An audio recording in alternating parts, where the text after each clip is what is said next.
11ویں صدی عیسوی 11th century کے آغاز میں قاہرہ کے سرکاری پاگل خانے میں بند ایک شخص کا زیادہ تر وقت کمرے کی دیواروں پر عجیب و غریب آڑی ترچھی لکیریں کھینچتے اور کھڑکی سے سورج اور چاند کی روشنی کا مشاہدہ کرتے گزرتا تھا۔ ایک روز اس نے کھڑکی کے ایک چھوٹے سے سوراخ سے کمرے کے اندر آنے والی روشنی کے ایک عجیب پہلو کا مشاہدہ کیا،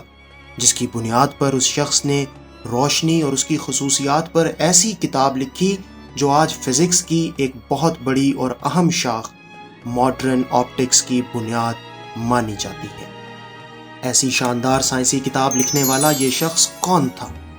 وہ پاگل خانے میں کیا کر رہا تھا؟ اور اس کی کتاب میں ایسا کیا تھا کہ 1000 سال گزرنے کے بعد بھی فزکس کے ماہرین اس کی اہمیت کو تسلیم کرتے ہیں؟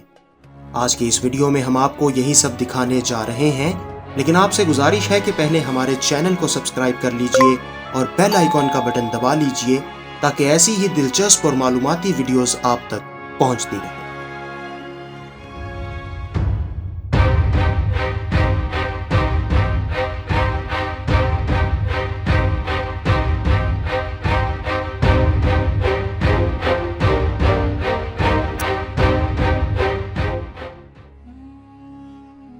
قاہرہ کے پاگل خانے میں قید یہ شخص دنیائے طبیعیات یعنی فزکس کا عظیم ترین سائنسدان ابن الہیثم تھا، جسے آج مغربی دنیا الہیزن کے نام سے جانتی ہے۔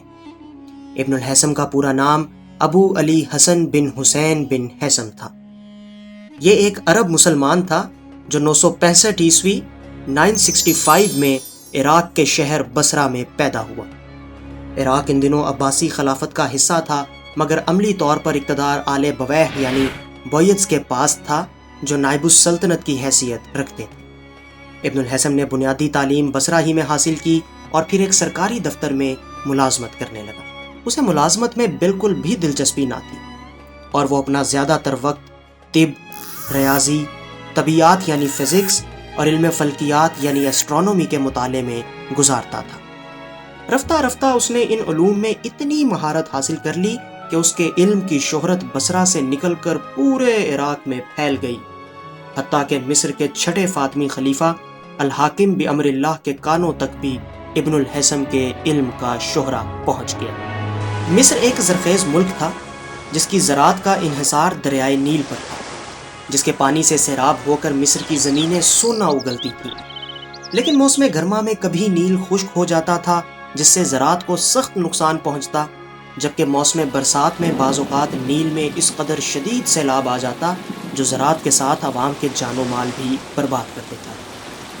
ابن الہیثم نے دریائے نیل کے پانی کو کنٹرول کرنے کے لیے ایک منصوبے کا خاکہ بنایا اور اسے فاطمی خلیفہ کی خدمت میں بھیج دیا۔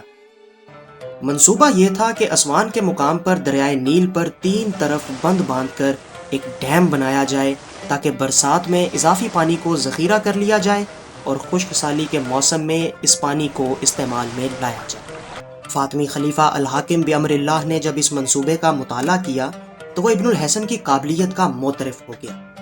اور اس نے اس منصوبے کو عملی جامہ پہنانے کے لیے ابن الہیثم کی صلاحیتوں سے فائدہ اٹھانے کا فیصلہ کیا، لیکن فاطمی حکمرانوں اور آل بویح کے درمیان چپکلش کے باعث ابن الہیثم کو کھلی دعوت نہیں بھیجی جا سکتی تھی، لہٰذا فاطمی خلیفہ نے اپنے ایک بااعتماد ملازم کو خفیہ طور پر بصرہ بھیجا۔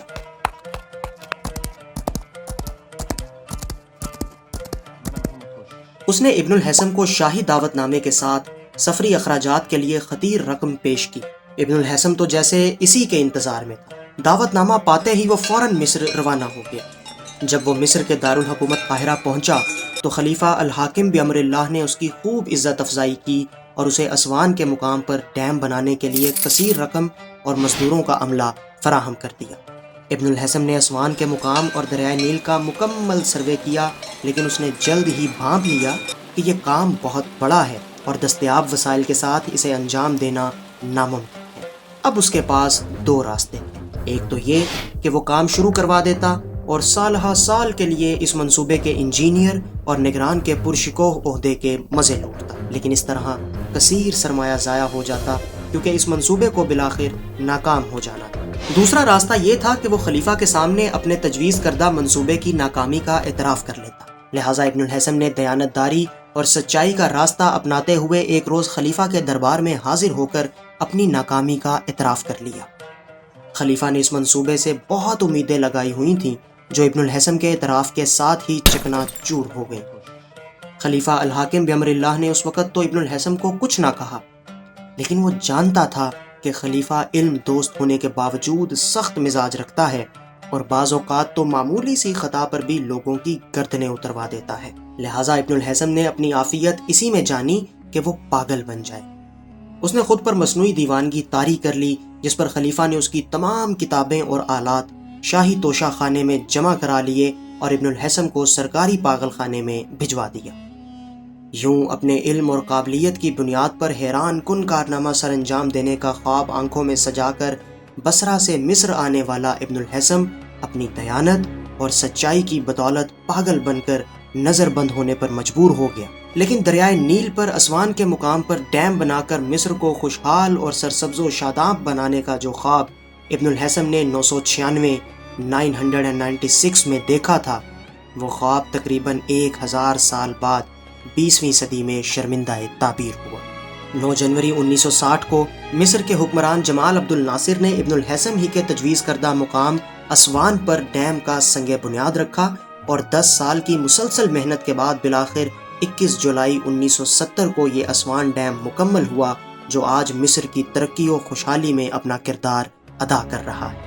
دوستو، کسی پاگل خانے میں نظر بند ہو کر رہنا کوئی آسان کام نہیں، لیکن ابن الحسم نے ہمت نہ ہاری اور وہ پاگل خانے میں اپنے شب و روز غور و فکر میں بسر کرنے لگا، اور اسی غور و فکر کی بدولت اس نے 1011 سے 1021 عیسوی کے دوران 7 جلدوں پر مشتمل ایک ایسی سائنسی کتاب لکھی جو آنے والی صدیوں میں روشنی، اس کے اصولوں اور انسانی آنکھ کے حوالے سے سائنسی تحقیقات کی بنیاد بنی۔ اس شاندار سائنسی تصنیف کا نام کتاب المناظر یعنی بک آف آپٹکس تھا، اور اسے ماڈرن آپٹکس پر دنیا کی پہلی جامع کتاب تسلیم کیا جاتا ہے، جو 13ویں صدی عیسوی میں لاطینی زبان میں ترجمہ ہوئی اور یورپ کی یونیورسٹیوں میں بطور نصاب پڑھائی جاتی رہی۔ 1021 عیسوی میں فاطمی خلیفہ الحاکم بامر اللہ نے وفات پائی تو ابن الحسم نے اپنی اس دیوانگی کا لبادہ اتار پھینکا اور اسے پاگل خانے سے رہائی نصیب ہوئی۔ فاطمی خلافت میں قاہرہ میں عالم اسلام کی مشہور یونیورسٹی جامعۃ الازہر قائم ہو چکی تھی۔ ابن الحسم نے اس یونیورسٹی میں ایک کمرہ اپنے رہنے کے لیے منتخب کیا اور یہاں کی خاموش فضا میں اس نے اپنی سائنسی تحقیقات اور تجربات کا آغاز کیا، جن کی بدولت اسے نامور سائنسدانوں کی صف اول میں جگہ ملی۔ ابن الحسم اب درباری زندگی سے دل برداشتہ ہو چکا تھا، لہٰذا اس نے بطور معلم امراء کے بچوں کو پڑھانا شروع کر دیا۔ اس کے علاوہ وہ یونانی اسکالرز کی ریاضی اور علم فلکیات کی 3 مشہور کتابوں اقلیدس، متوسطات اور مجستی کی اپنے ہاتھوں سے سال میں 1 بار کتابت کرتا۔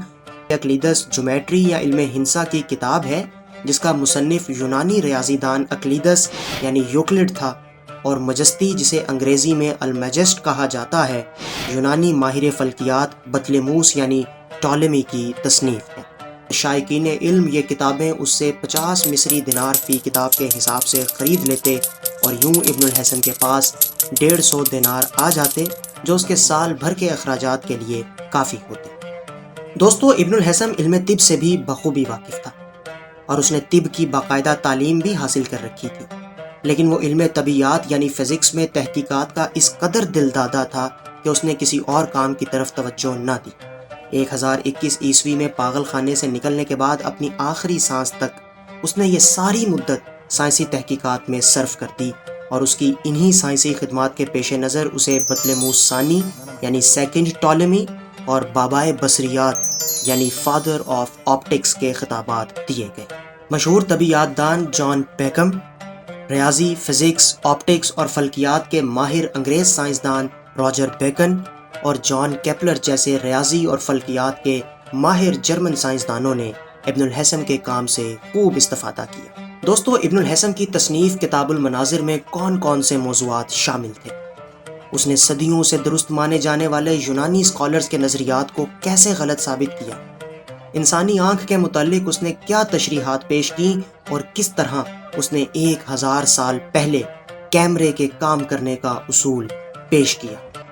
یہ سب ہم آپ کو بتائیں گے نامور مسلم سائنسدان ابن الہیثم کے دوسرے اور آخری حصے میں۔